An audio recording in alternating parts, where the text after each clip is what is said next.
बिस्मिल्लाहिर्रहमानिर्रहीम। अस्सलाम वालेकुम प्यारे प्यारे व्यूअर्स, मैं हूं आबदा फैसल और आप देख रहे हैं मेरे YouTube channel Abda Faisal food secrets. दोस्तों, आज एक ऐसी डिश बनाने जा रही हैं जिसका नाम सुनकर बच्चों और बड़ों सबके मुंह में पानी आ जाता है। और मज़े की बात तो ये है कि ये डिश आसानी से तैयार हो जाती है। दोस्तों, आज हम बनाने जा रहे हैं बहुत ही क्रिस्पी लच्छेदार पकौड़े, जो बनाने में बहुत ही आसान है। इसके लिए हमने लिए 3 अदद आलू और गाजर। आलू को मैंने पहले ही छील लिया था। आलू को हम कद्दूकश कर लेते हैं। एक एक करके सारे आलू कद्दूकश कर लेते हैं। आलू हमारे ग्रेट हो चुके हैं।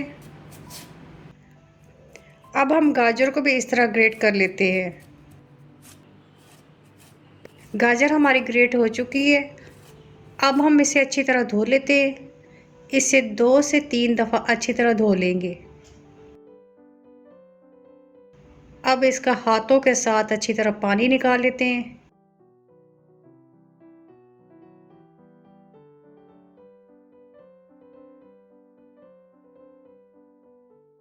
अब इसमें ऐड करेंगे आधी प्याली पालक। पालक को मैंने पहले ही बारीक काट लिया था। कटा हुआ प्याज, थोड़ा सा सब्ज़ धनिया, 2 से 3 सब्ज़ मिर्च, 1 टेबलस्पून ज़ीरा, 1 टेबलस्पून साबुत धनिया, हाफ़ टी स्पून कुटी लाल मिर्च, हाफ़ टी स्पून नमक और हाफ़ टी स्पून हल्दी।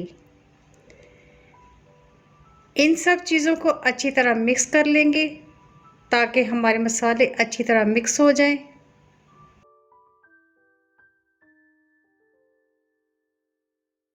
देखिए जी, हमारे मसाले मिक्स हो चुके हैं।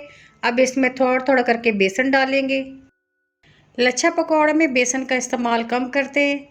इसमें ज़्यादा बेसन नहीं डालते। कम बेसन से पकौड़ा क्रिस्पी और मज़ेदार बनता है। इसमें थोड़ा सा पानी डालेंगे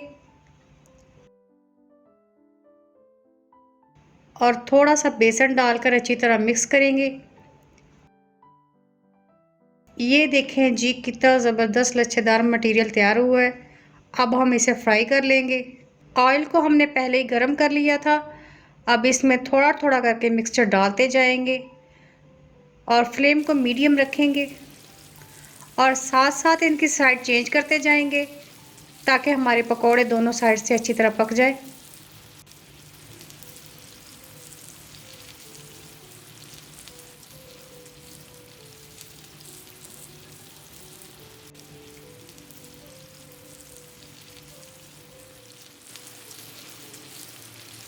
पकोड़े हमारे फ्राई हो चुके हैं। अब इसे डिश आउट कर लेते हैं।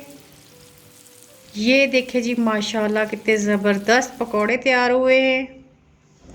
आप इसे आसानी से घर में तैयार कर सकते हैं।